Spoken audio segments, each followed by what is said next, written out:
The Oklahoma State Representative Charles Key produced a videotape featuring witnesses who claim to have seen Timothy McVeigh with another man the morning of the bombing. He was wearing a ball cap. Timothy McVeigh had his on backwards, which just like this. It was on his head. The other gentleman had his on like this. In fact, the FBI had actively pursued John Doe No. 2 in its initial investigation, then denied his existence altogether. There were also multiple reports that explosives were found inside the Murrah building. The Justice Department is reporting that a second explosive device has been found in the AP Murrah building in downtown Oklahoma City. Mike, you're still with us, aren't you? Yes, I am, and I might tell you in addition to that, in fact, what we were told at the scene a few minutes ago was that, in fact, 2 different explosive devices were found in addition to the one that went off. The second explosive was found and defused. The third explosive that was found, and they are working on right now as we speak, I understand, both the second and third explosives, if you can imagine this, were larger than the first. Bomb squads were actually caught on video pulling into the building to retrieve these devices. They'll back that trailer down there, and the bomb squad folks will go in, and they will use that trailer. You see the bucket on the back there, this is how they would transport the explosive device away from this populated area to try to do something with it. I just took a look down the street at the Murrah building again. I see another bomb truck going, so apparently they're going to try to get out that third bomb that's been talked about. This was even confirmed by the governor at the time, Frank Keating. One device was deactivated. Apparently there's another device, and obviously whatever did the damage to the Murrah building was a tremendous, very sophisticated explosive device. Members of the ATF who would have normally been in the building were tipped off prior to the bombing. He saw what appeared to be a police bomb squad truck near the Murrah building 2 hours before the blast. It had a shield on the side of the door, and it said bomb disposal or bomb squad below it, and I really found that interesting. Another witness who spoke to ABC News on the condition of anonymity will tell the grand jury tomorrow he was told by an ATF official agents working in the building had been warned in advance not to come to work. He just came out and told me that the ATF wasn't in the building that day. They'd been tipped by their pagers not to come to work, which I was flabbergasted. McVeigh would even claim in a letter written to his sister, which was published by the New York Times, that he was actually recruited for black operations, which included smuggling drugs into the United States, as well as assassinations. One may brush this off as the ravings of a madman. However, McVeigh was filmed at the Camp Grafton military facility in North Dakota on August 3, 1993.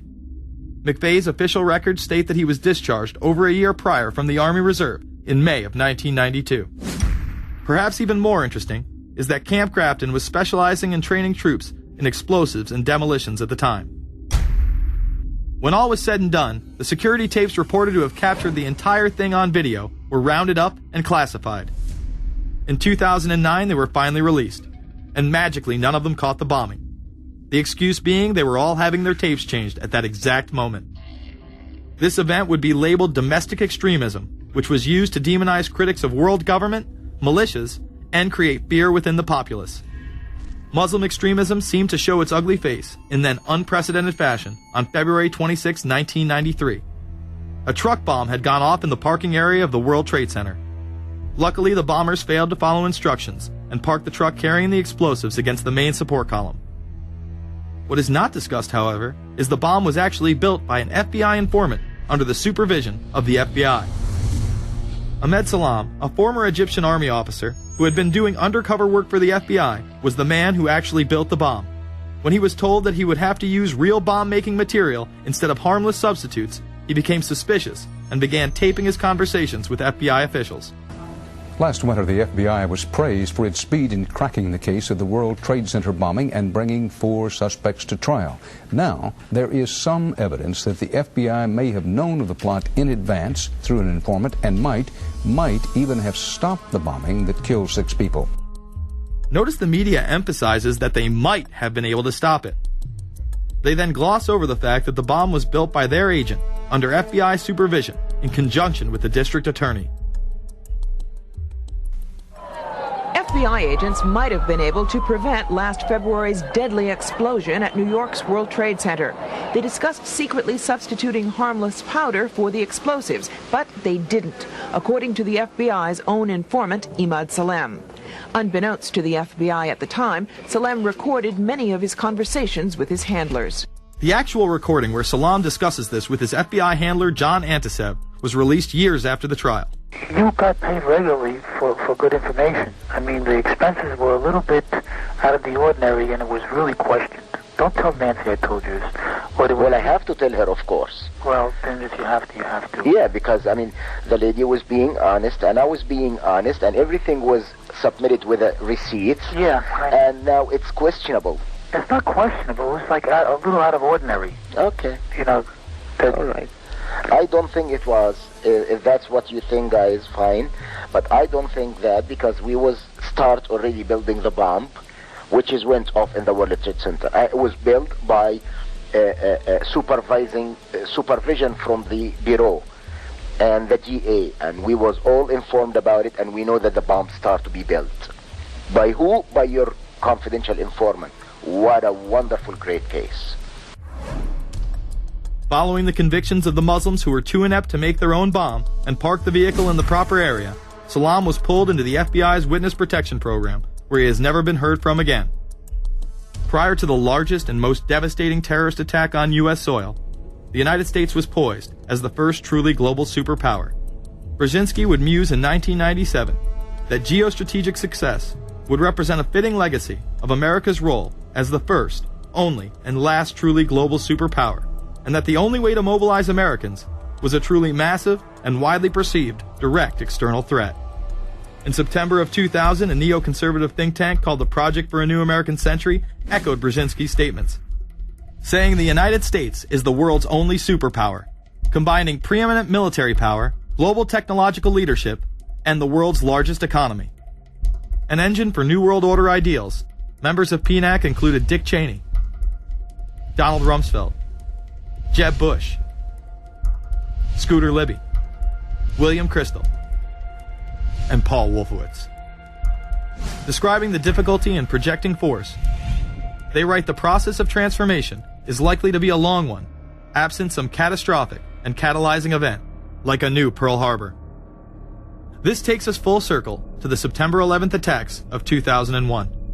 In my previous film, Fabled Enemies, I expose in great detail the Saudi Arabian, Pakistani, and Israeli connections in conjunction with this international intelligence operation. In the early 1980s, bin Laden worked with operatives from U.S. intelligence, the Pakistani military, and Arab states. They ran a wide-ranging covert network that recruited and financed Muslim fighters to battle the Soviet army. The hijackers that were trained at U.S. military installations and protected by the FBI and CIA.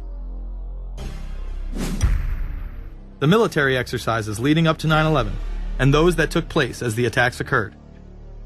Open line. Command, Sergeant Richmond.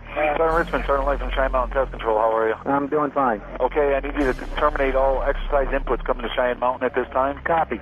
And stay on loop until I verify that you connectivity is disconnected on the exercise side only. Okay, no, do not do any more inputs on the exercise side and stand by. I got Cheyenne Mountain on the line. Terminating all exercise inputs.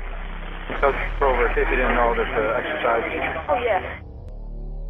The Black Ops program, Able Danger, and the shadow government involvement. This morning we learned that the Vice President wasn't the only one sent to an undisclosed location on September 11th, that an entire backup government was and is still there and may be there for as long as anyone now at least can imagine. As well as much, much more. The government has lied about 9/11 repeatedly and used it to dominate the Middle East, while creating an evolving police state here, encroaching on civil liberties at home. And of course, building a new world order. There is a chance for the President of the United States to use this disaster to carry out what his father, a phrase his father used, I think, only once, and hasn't been used since, and that is a new world order. We know now that September 11th of 2001 was the beginning of what we might call a new world order. The New World Order that this president's father talked about with such great enthusiasm seems to be high on the agenda of this administration. Under the second Bush administration, massive amounts of civil liberties were openly and brazenly taken away following 9/11. The passage of the Patriot Acts, the Military Commissions Act, and other horrifying anti-constitutional legislation was enabled by the incredible amount of fear generated by the media, all in the name of keeping us safe here at home.